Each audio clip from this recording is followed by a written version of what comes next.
जाजपुर नुआ सहर नुआ स्वप्न। आज जाजपुर सामग्रिक उन्नतिर प्रतीक पलटि। मात्र 25 वर्ष बयस जाजपुर ता सह जोड़ी चली सफलतार फर्द। समग्र जिल्लावासी सहयोग आगे चली प्रगतिर रथ। ब्रह्मांड पुराणर वर्णना अनुसार सृष्टिकर्ता ब्रह्मा बैतरणी नदी कूल माता पार्वती उद्देश्य एक यज्ञ करथिले।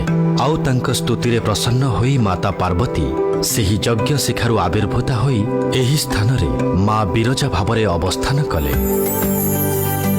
सोमवंशी सम्राट जजाति केसरी समय रे जाजपुर थिला उत्कलर राजधानी। आउ सेही समय रे एठारे से आयोजन करथिले दशाश्वमेध यज्ञ। विश्वास अनुसार जजाति केसरी राजधानी जजातिपुर परवर्ती समय रे जाजपुर नाम लाभ करिथिला।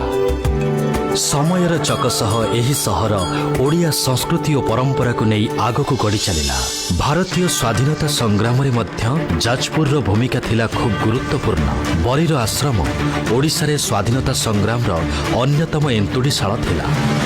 गोपबंधु चौधरी रमादेवी सह ए अंचलर अनेक देशप्रेमी स्वाधीनता संग्राम रे झास देइथिले।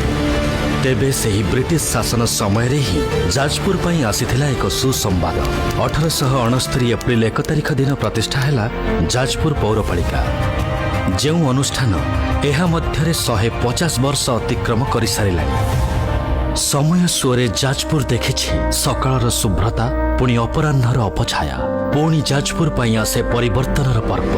1993 मसीहा एप्रिल मास 1 तारिख दिन जाजपुर पाए स्वतंत्र जिल्लार मान्यता। सबुदिन लागे नुआ जाजपुर तारी ना।